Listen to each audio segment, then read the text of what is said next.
What's up guys, this is Xander from Deft Film, and today I'm going to be teaching you guys how to get this sort of soft natural lighting setup. This is just like a really clean outdoor setup that you could use when you're doing interviews outside, or basically anything like a short film or something.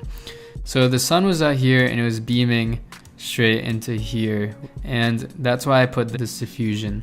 So that's what's making the light so soft. Basically that diffusion is up here covering the sun that's coming in from over here. There's a neg on this side. The closer she gets to it, the darker that this would get, and that just depends on the look you're going for. And there was also that fence there that I was blocking off, because that would make a huge bounce, making everything flat. There's a reflector down here, and the reflector is creating these little dots of light that are in her eye. And the eye light is what draws the viewer's attention to your eye. You always want the subject to be the brightest thing in the image. You always want the eye light inside of their eye. When I say always, it's in general. There's like situations that call for different things, obviously. This, and this, these are basically sails. Like, you want to have it sandbagged. You want to have 3 light stands holding it. You want to like go the extra mile to make sure that nothing is going to fall over in the wind, because even if you have the sandbag on it, a huge giant wind breeze could come and just like completely break that, or like make this like loosen the knuckle somehow. Like, I don't know, that stuff like that just happens sometimes. Yeah, that's the lighting. We had the neg on the right, it's on her left, but on our right we had the diffusion blocking off the sun, and then we had a reflector in the front to get rid of the shadows here and to make an eye light on her. So on the real set, we had another light stand with the boom pole and then the boom pole holder above her head. And then we had a counterweight on this so it wouldn't fall over, and we had a counterweight on that. And I just want to let you guys know that before recording this, you have to notice stuff like this, like the trash can in the back, the tarp here.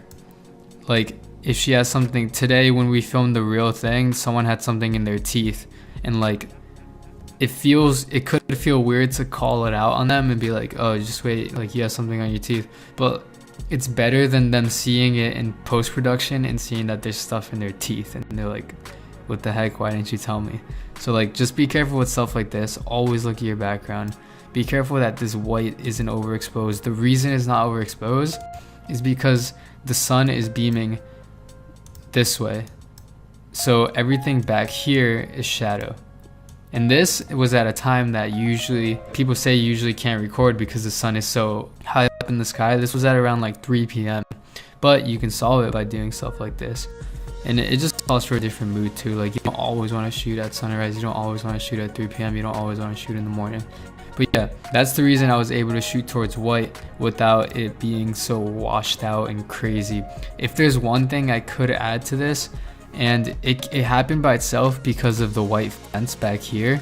So one thing I would add to it is an edge light. So if I were to put a bounce back here, it would create an edge light on her. So it would just add a little bit to separating her from the background over here. You could also just add, if you have like a really bright LED light, you just shine it towards your talent. But I think I kind of got it from the fence. I also want to say that I'm not a professional best lighter on the planet or anything, but this is like, I know that this looks pretty decent. The client liked how it looked. This is a good way to shoot some stuff if you're shooting outside. So thanks for watching. We drop videos like this every Thursday. Today we're dropping it on Saturday because stuff got mixed up. But yeah, if we brought value to you, remember to subscribe, like, and we'll see you guys next time.